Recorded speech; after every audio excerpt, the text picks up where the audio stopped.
என்ன பேசுவது என்று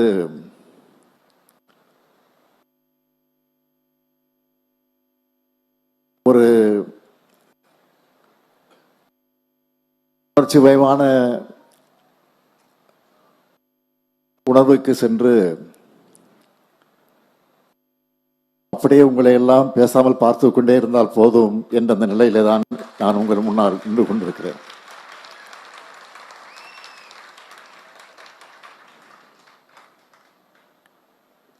இங்கே திருமதி ரோஹிணி அவர்கள் பேசுகிற போது குறிப்பிட்டு சொன்னார்கள், இது ஒரு உணர்ச்சிகரமான நெகிழ்ச்சியான நிகழ்ச்சி என்று. உண்மைதான். அந்த உணர்வோடு தான் நான் இந்த நிகழ்ச்சியில பங்கேற்றுக் கொண்டிருக்கிறேன். இங்கே வந்திருக்கக்கூடிய அதேபோல் இந்த நிகழ்வை தொலைக்காட்சிகளின் மூலமாக நேரலையிலே பார்த்து கொண்டிருக்கக்கூடிய அத்தனை மாற்றுத்திறனாளி சகோதர சகோதரிகளுக்கு முதல்ல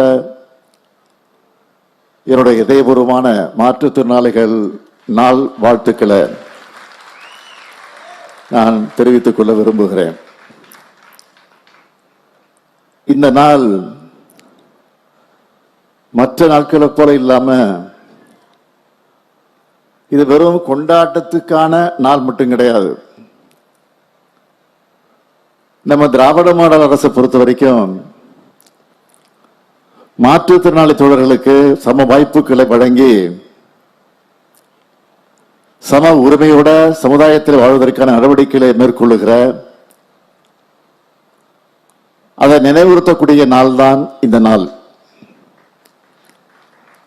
அந்த வகையில உங்களுடைய திறன்களை போற்றக்கூடிய நாளா இந்த நாளை நாம் கொண்டாடி கொண்டிருக்கிறோம்.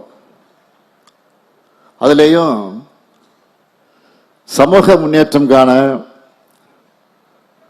மாற்றுத்திறனாளிகளை உள்ளடக்கிய சமூகங்களை வளர்ப்பது என்பதை இந்த ஆண்டுக்கான மையக்கருவா ஐநா சபை அறிவிச்சிருக்கு. இந்த கருப்பொருள் தான் நம்ம திராவிட மாடல் அரசு நடைபெற்றுக் கொண்டிருக்கக்கூடிய பாதை. அதுல முக்கியமான மைல்கல் தான் இந்த விழா. இந்த விழாவிற்கு சிறப்பு விருந்தினராக மதிப்பிற்குரிய திருமதி ரோஹிணி அவர்களை ஏன் அழைச்சோம் என்று சிலர் கேட்கலாம். சமூக சேவைய சிலர் திடீரென வெளிப்படுத்துவார்கள், திடீரென காணாமல் போய்விடுவார்கள். ஆனால் பல ஆண்டுகளாக தொடர்ந்து சமூகத்திற்கு செயல்பட்டு வரக்கூடியவர் தான் திருமதி ரோஹிணி அவர்கள். அதுதான் அவருடைய தனித்தன்மை. கம்யூனிச சிந்தனைகளை பரப்பக்கூடிய திருமதி ரோஹிணி அவர்களை திரைக்கலைஞர் என்று சொல்வதை விட சமூக கலைஞர் என்று தான் சொல்ல வேண்டும்.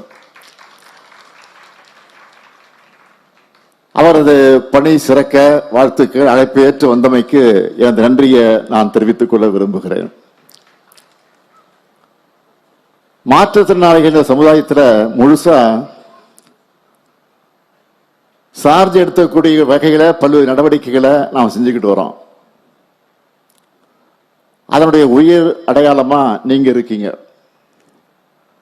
தமிழ்நாட்டு உள்ளாட்சி அமைப்புகள்ல புதிய மக்கள் பிரதிநிதிகளா நியமிக்கப்பட்டிருக்கக்கூடிய நீங்க 3631 மாற்றுத்திறனாளி சகோதர சகோதரிகளை வருக வருக வருக என்று நான் வரவேற்கிறேன்.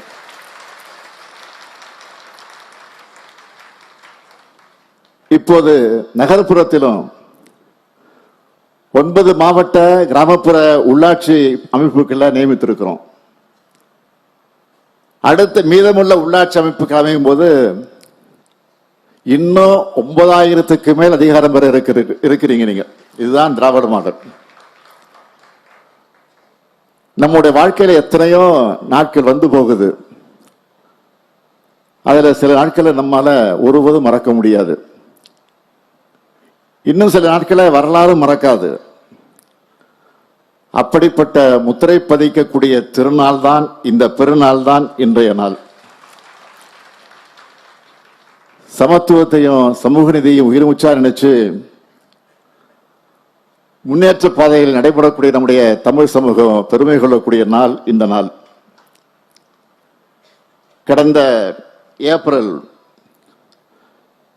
மாதத்தில் இந்த முன்னெடுப்புக்கான அறிவிப்பை சட்ட முன்வடிவா தாக்கல் செஞ்ச மறுநாள்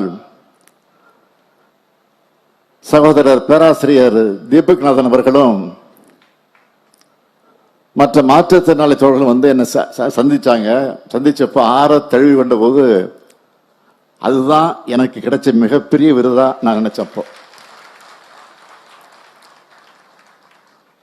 அதனாலதான் சொல்றேன், டிசம்பர் 3ஆம் நாள்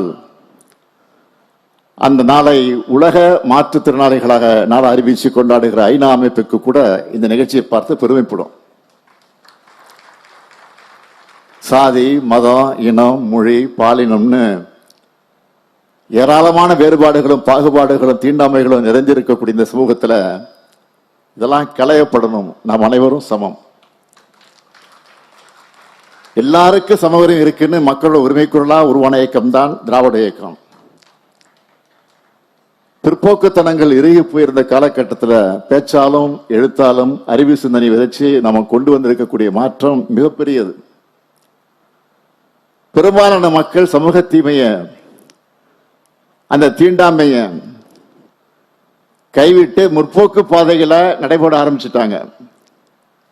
இதுதான் இந்திய நாட்டோட மற்ற பகுதியிலிருந்து தமிழ்நாட்டை வேறுபடுத்தி காட்டுது. இப்படிப்பட்ட நம்மோட மரபுல நாம இன்னைக்கு தொடங்குகிற பயணம் மிக மிக மிக முக்கியமானது. கடந்த காலங்களில் மாற்றுத்திறனாளிகளை எப்படியெல்லாம் புறக்கணிச்சாங்க, எப்படிப்பட்ட இன்சென்டிவான சொற்களை எல்லாம் பயன்படுத்துறாங்க. வலிமிகுந்த வரலாற்றை நான் அதிகம் பேச விரும்பல, ஏன்னா இது புது வரலாற்றை படைக்கக்கூடிய நேரம் வந்தாச்சு. இப்போ புது வரலாற்றை மட்டும் இல்ல, அரசுடன் சேர்ந்து நீங்களும் படைக்க போறீங்க. முத்தமிழறிஞர் கலைஞர் அவர்கள் மாற்றுத்திறனாளிகள் என்ற சொல்ல உண்மையான உள்ளன்போடு அறிமுகப்படுத்தினார். அவர் ஆட்சி காலத்துல தான் மாற்றுத்திறனாளிகள் நலனுக்கென தனி தலைமைச் செயலகம், அந்த அளவில் துறை தலைமை அளவிலும் இந்தியாவிலே தனித்துறை கொண்ட தனிச்சிறப்பை தமிழ்நாடு பெற்றுச்சு. மாநிலத்தோட அனைத்து மாவட்டங்கள்லையும் கள அலுவலகங்களை இந்த துறை பெற்று இருக்குன்னா அதுக்கு அடித்தளம் அமைச்சது முத்தமிழறிஞர் முதலமைச்சர் கலைஞர் அவர்கள் தான். இதே வழியில நம்ம திராவிட மாடல் அரசும் செயல்பட்டு வருது. உங்களுக்கு புரியும், தெரியும். மாற்றுத்திறனாளிக்கு தேவை கருணை அல்ல, அவங்களுடைய உரிமை என்பதை உணர்ந்து இன்றைக்கு இந்த அரசு செயல்பட்டு கொண்டிருக்கிறது. அப்படி செயல்பட்டு வரக்கூடிய சில திட்டங்களை முன்னெடுப்புகளையும் பட்டியலிட்டு சொல்லணும்னா, மாற்றுத்திறனாளிகள் பொருளாதார மேம்பாடுக்கான அரசு துறைகள்ல உகந்த பணியிடங்கள் கண்டறியப்பட்டு 4 இடஒதுக்கீடு முறையில வாய்ப்புகளை வழங்க உத்தரவிட்டிருக்கிறோம். இதே போல தனியார் துறைகளையும் பணியமர்த்த மாவட்ட அளவிலையும் மண்டல அளவிலையும் சிறப்பு வேலைவாய்ப்பு முகாம்கள் நடத்தப்பட்டு வருது. தமிழ்நாடு அரசு மாற்றுத்திறனாளிகளுக்காக ஒவ்வொரு நிதியாண்டிலும் நிதியை ஒதுக்கிட்டு அதை உயர்த்திக்கிட்டே வரோம்.